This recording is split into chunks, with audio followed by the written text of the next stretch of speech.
हार स्वीकार नहीं कर रहे हैं, चतुर्लोजी कर रहे हैं। करना चाहिए उनको। लोकतंत्र का जो जनादेश, लोकतंत्र में जो जनादेश होता है, मैंडेट होता है, सबको उसको सम्मान करना चाहिए। उसको कवर अप करने के लिए कभी चुनाव आयोग पर, कभी मीडिया पर, कभी कुछ पर, कभी एग्जिट पोल पर सवाल खड़ा कर रहे हैं। पप्पू यादव जी का हम जवाब नहीं देना चाहते। पप्पू जी 5-5 मिनट के अंदर अपने स्टेटमेंट को बदलते रहते हैं, उनकी सोच भी बदलते रहती है।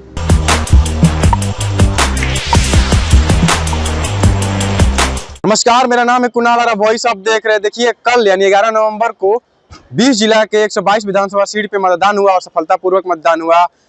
इसी बीच आज यानी 12 नवंबर को तेजस्वी यादव नेता प्रतिपक्ष ने प्रेस कॉन्फ्रेंस करके एग्जिट पोल पे असहमति जताते हुए सरकार पे आरोप लगाया है कि सरकार जो कहती है वही एग्जिट पोल दिखा रहा है। इसका जवाब देते हुए दानापुर से कैंडिडेट और पूर्व कैबिनेट मंत्री रामकृपाल यादव ने क्या कुछ कहा है और क्या कुछ पप्पू यादव कह रहे हैं, आइए पहले वो सुनते हैं। पोल को दिखाया गया है, कहीं ना कहीं एजेंसी को दबाव बनाया जा रहा है कि रिजल्ट भी उसी दिशा में तब्दील से थोड़ा इधर हो जाइए सर। अब तेजस्वी प्रसाद यादव जी हार गए, तो अपने हार के स्वीकार नहीं रहे हैं। हार तो हो गई उनकी, तो उसको कवर अप करने के लिए कभी चुनाव आयोग पर, कभी मीडिया पर, कभी कुछ पर, कभी एग्जिट पोल पर सवाल खड़ा कर रहे हैं। जनता का मैंडेट स्वीकारना चाहिए, और ये एग्जिट पोल कभी झूठ नहीं होता है। पप्पू यादव एग्जिट पोल पे सवाल उठा रहे हैं, कह रहे हैं कि जब वोटिंग परसेंटेज बढ़ा तो गया कहाँ। पप्पू यादव जी का हम जवाब नहीं देना चाहते। पप्पू जी 5-5 मिनट के अंदर अपने स्टेटमेंट को बदलते रहते हैं, उनकी सोच भी बदलते रहती है। पप्पू जी का हम कुछ नहीं कहेंगे उनके बारे में। एग्जिट पोल में इस बार दिख रहा है कि एनडीए इस बार और भी ज्यादा सीटों के साथ सत्ता में आ सकती है। अरे भाई, लहर है। पिछले सालों में जो एनडीए की सरकार ने नीतीश कुमार जी के नेतृत्व में काम किया, उसी का असर है भाई। एक एक आदमी काम से प्रभावित है, चाहे वो सामूहिक काम हो या व्यक्तिगत काम हो, व्यक्तिगत लाभ हो या सामूहिक लाभ हो। एनडीए की सरकार तो नीतीश कुमार के नेतृत्व में की है, और उसी का असर आपको दिख रहा है। जो एग्जिट पोल सामने आ रहे हैं, उसी का असर है। मुख्यमंत्री सर नीतीश कुमार आज गुरुद्वारे गए थे, हनुमान मंदिर गए थे, चादर चढ़ाने गए थे, चुनाव। अच्छी बात है, अच्छी बात है। सभी धर्मों का आदर करते हैं सभी धर्मों का मुख्यमंत्री जी, और ये हम लोग की संस्कार में है, भारतीय संस्कार में है, बिहारी संस्कार में है, और आदर करते हुए गए हैं प्रार्थना करने के लिए।